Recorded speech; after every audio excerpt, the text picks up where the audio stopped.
Deep beneath the bustling streets of Manhattan, hidden away from the noise and chaos above, lies one of the world's most secure and mysterious vaults. Here, in the heart of the city that never sleeps, billions of dollars worth of gold bars are stacked with military precision, guarded by layers of steel, concrete, and secrecy. This isn't just any vault, it's the legendary gold repository of the Federal Reserve Bank of New York, a place so secure that it's become the stuff of legend, and the target of countless heist fantasies. The sheer amount of gold here is enough to make even the greediest dragon jealous. Each bar glimmers under the vault lights, a silent testament to centuries of accumulated wealth and power.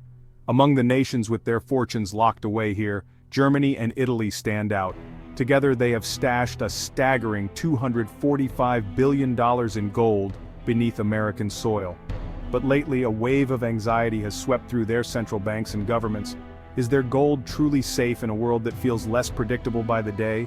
This isn't just about shiny metal locked in a vault, it's about something far more valuable: trust.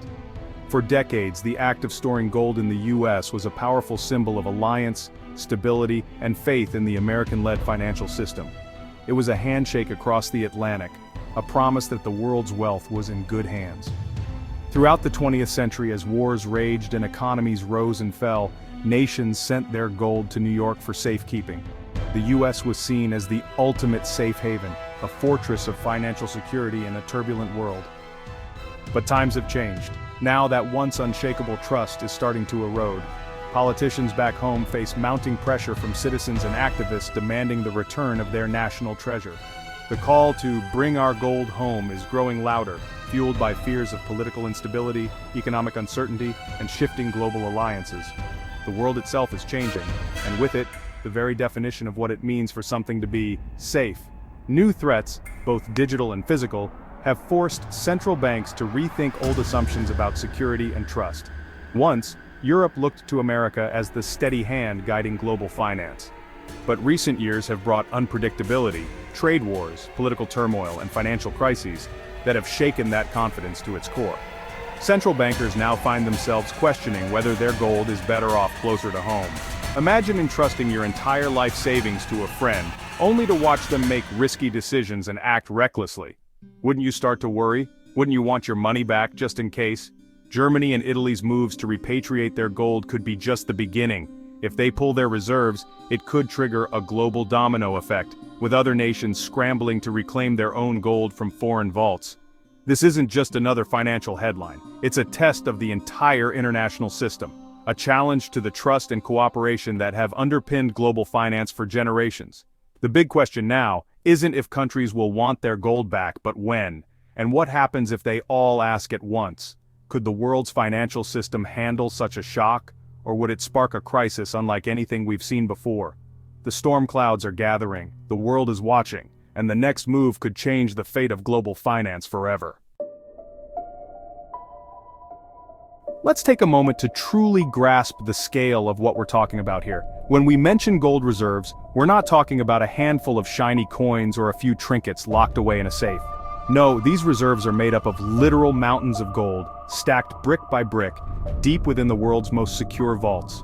Each gold bar is a hefty chunk of metal, weighing over 27 pounds.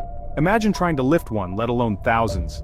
These aren't just valuable, they're physically imposing, requiring teams of workers and specialized equipment just to move or weigh them.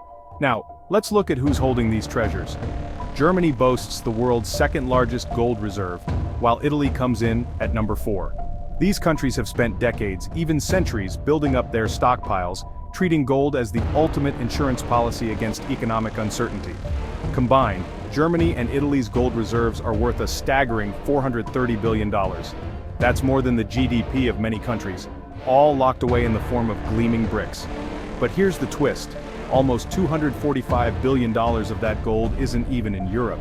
Instead, it's stored across the Atlantic, deep beneath the streets of Manhattan, inside the legendary vaults of the Federal Reserve Bank of New York. Why would countries choose to keep their most precious assets so far from home? The answer comes down to two things: security and convenience. The New York Fed's vault is renowned for its impenetrable security, guarded around the clock and protected by layers of steel and concrete. And there's another advantage. New York is the beating heart of global finance.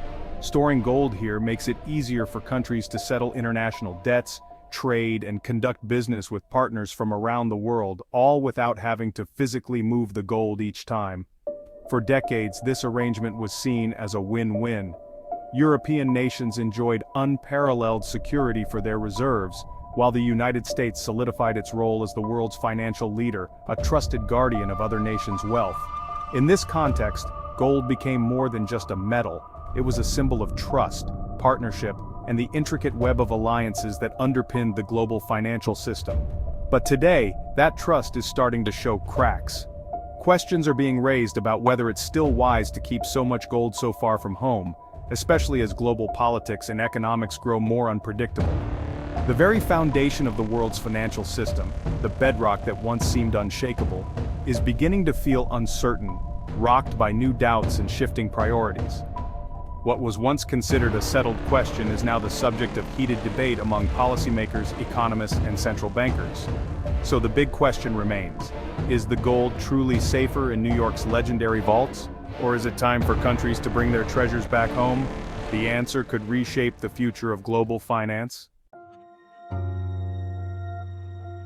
After World War II, Europe was in ruins and the Soviet threat loomed. Western nations feared their gold could be seized if war broke out. The solution? Move it far from danger, to the US, the world's new superpower. Storing gold in America was insurance against invasion and a signal of trust in US strength. The New York Fed became the world's Fort Knox, symbolizing American reliability. This arrangement let Europe rebuild, knowing its wealth was safe. The system ran on trust. The US would protect its allies' gold and they could get it back on demand. This trust fueled decades of growth and stability. But trust, once shaken, is hard to restore. The invisible glue of the Western alliance is now under strain, and the world is watching. The story of gold in New York is inseparable from the historic events at Bretton Woods. In the aftermath of World War II, the world was desperate for stability and a new economic order. The Bretton Woods Conference, held in 1944, brought together delegates from 44 nations to reshape the global financial system and prevent the chaos that had led to the Great Depression and the war. At this pivotal moment, world leaders agreed to peg their currencies to the US dollar, which itself was anchored to gold at $35 an ounce. This meant that, in theory, any country could exchange dollars for gold, making the dollar as reliable as the precious metal itself. The US dollar quickly became the world's reserve currency, trusted by governments and businesses everywhere. It was seen as good as gold, and nations around the globe began to hold dollars in their reserves, confident that they could always convert them to gold if needed. Storing gold in New York made perfect sense. The United States was the world's banker, and settling international debts was simple when gold was just a vault away. The Federal Reserve Bank of New York became a fortress for the world's gold, symbolizing trust and stability. This system fueled decades of unprecedented prosperity. The post-war boom saw factories humming, international trade flourishing, and living standards rising across much of the globe. The gold-backed dollar was the bedrock of this new era. But by the late 1960s, cracks began to appear. US government spending soared, especially on social programs in the Vietnam War, while gold reserves failed to keep pace. The world's confidence in the dollar's gold backing started to waver. Countries like France, skeptical of America's ability to honor its promise, began demanding gold in exchange for their dollars. This sparked a run on US gold reserves as more nations lined up to convert their dollars before the gold ran out. In 1971, President Nixon stunned the world by ending the dollar's convertibility to gold, a move known as the Nixon Shock. Overnight, the gold standard was gone and the world entered a new era of floating currencies. The gold standard was dead, but the habit of storing gold in New York lingered. Decades of trust and tradition kept the world's gold in American vaults, even as the rules had changed. The world's financial landscape shifted dramatically, but the gold itself stayed put, silent, immobile, a relic of a bygone era. Now, as global tensions rise and economic uncertainty grows, old habits are being questioned. Central bankers and governments are rethinking the wisdom of keeping their gold so far from home. The trust that once built the system is fading, replaced by caution and suspicion. The world is no longer sure that yesterday's arrangements still make sense. And so, countries are reconsidering where their gold truly belongs, sparking a new chapter in the story of gold, trust, and global power. The Cold War is over, but new uncertainties have emerged. America's unpredictability and shifting alliances have made allies nervous. Rising global tensions and economic warfare have countries rethinking where their gold should be. After Russia's reserves were frozen post-Ukraine invasion, nations realized foreign-held assets can be used as leverage. For Germany and Italy, the lesson is clear: control your own gold. In a world of economic hardball, sovereignty means having your treasure at home. The era of blind trust is over. Here's the spicy question: is the gold really in New York? Rumors and conspiracy theories swirl, fueled by a lack of transparency. The New York Fed rarely allows independent audits, raising suspicions. In 2012, Germany demanded a physical audit and began repatriating gold. The slow, careful process only fueled more speculation. The demand for proof is growing. Countries want to see and touch their gold. This isn't just about logistics, it's about trust. And that trust is wearing thin. Moving $245 billion in gold isn't easy. The logistics are staggering. Thousands of tons, immense security, and sky-high insurance. Germany's recent repatriation cost millions, and that was just a fraction. A full withdrawal could be seen as a vote of no confidence in the US, rattling markets. The US might not block it, but could slow things down, making it bureaucratic and difficult.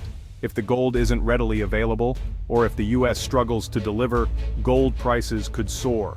The process is a high-stakes balancing act, costly, risky, and politically sensitive.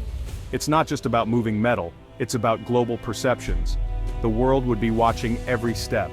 One wrong move could shake the entire financial system. If Germany and Italy bring their gold home, others may follow.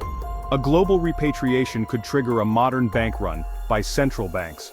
This would challenge US financial dominance and signal a shift to a more fragmented world. The gold market could become less liquid and more volatile. Trust in the post-war order would erode further. Countries would prioritize national security over cooperation. The movement of gold would symbolize a retreat from global trust. When everyone hoards their treasure, working together gets harder. The world could become a lot more unpredictable. We're at a crossroads for the global economy. Germany and Italy's gold dilemma is really about trust in the system. The pressure to repatriate gold reflects a deeper crisis of confidence. Will they bring it all home, or will a new sense of unity emerge?